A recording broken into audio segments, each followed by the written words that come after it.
نے اپنے اصغر کے جھولے کی لکڑیاں ایک کٹھری میں باندھی۔ جب امام سید سجاد فرماتے ہیں جب میری ماں اس دنیا سے رخصت کرے، ارے میں نے کیا دیکھا؟ ارے ایک کٹھری ہے جس میں اصغر کا ننھا جھولا اور کرتا۔ جزاکم اللہ جزاکم اللہ۔ آپ کی سماری کے بعد اب دوسری ہماری ہے جناب ام کلثوم۔ یہ جناب ام کلثوم کو حسین مسند پہ بیٹھے ہوئے ہیں۔ حسین اپنی کلثوم کو سوار کراؤ، علی اکبر کلثوم کو سوار کراؤ، قاسم کلثوم کو سوار کراؤ۔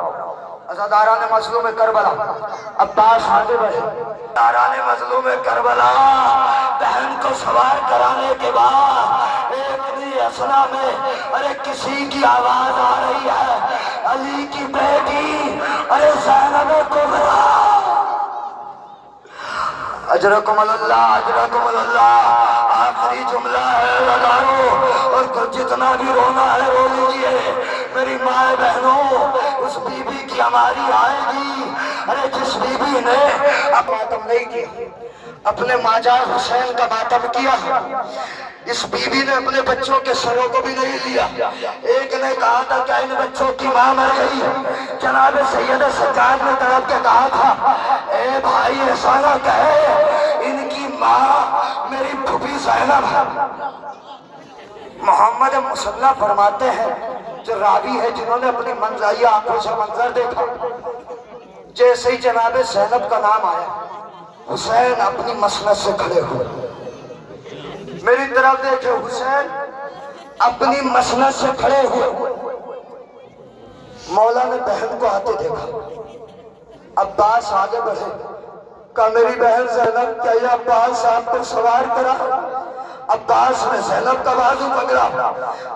جناب زینب نے کہا عباس آج رہنے دو بھائی۔ علی اکبر آگے بڑھے، کیا پھوپھی اماں میں سوار کرا سکتا ہوں؟ کہا علی اکبر تم بھی سوار نہیں کراؤں گے۔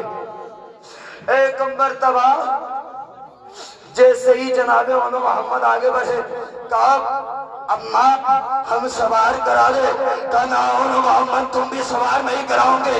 تاریخ بتاتی ہے حسین نے قدم آگے بڑھائے، کہا زینب کیا یہ تیرا بھائی تجھے سوار کرائے گا؟ کہا بھیا مجھے معاف کرنا، آج کسی سے زینب سوار نہیں ہوگی۔ کہا تو زینب کس سے؟ کہا بھیا ارے جو عشر عاشور کے بعد 11 محرم کو مجھے ناکے پہ سوار کرائے گا، آج وہی مجھے سوار کرائے گا۔ ایک مرتبہ حسین طرف کے کہتے ہیں اے بیٹا سید سجاد، سید سجاد آگے بڑھو اور پھوپھی کو سوار کراؤ۔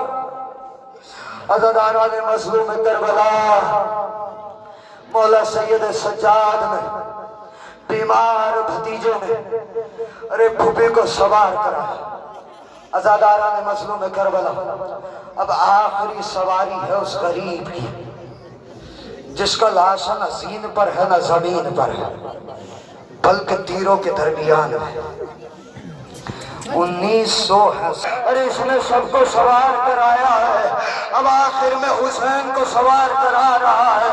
عزاداروں جیسے ہی زلزلہ سوار حسین کو سوار کرنے لگا، ایک مرتبہ ایک منزل پہ ٹہر گیا، ایک منزل پہ ٹہرنا تھا۔ حسین کہتے ہیں اے اسبے باوفا علماء کی بستی میں ذمہ داری سے جملہ پڑھ رہا ہوں، ارے سکینہ کا قد چھوٹا تھا، زلجنہ کا قد بڑا تھا۔ علامہ محدثی کہتے ہیں سکینہ بابا کے قدموں تک ہاتھ پہنچانا چاہتی تھی مگر سکینہ کا قد چھوٹا تھا، گھوڑے کے سموں میں لپٹ کے کہتی ہے، عزادارو تاریخ بتاتی ہے ارے حسین میدان جنگ میں آئے نا، کسی نے تیر مارا، کسی نے بھالا مارا، کسی نے نیزہ مارا، ایسے ہی حسین زخموں سے چور ہو گئے۔ حسین کو زلجنہ نے ایک نشیب میں اتارا، زلجنہ کو لایا جائے، جیسے ہی سکینہ کو ایمان حسین کو زلجنہ نے نشیب میں اتارا ہے نا، تو یہ ملعون جناب زینب کو دیکھنے لگا،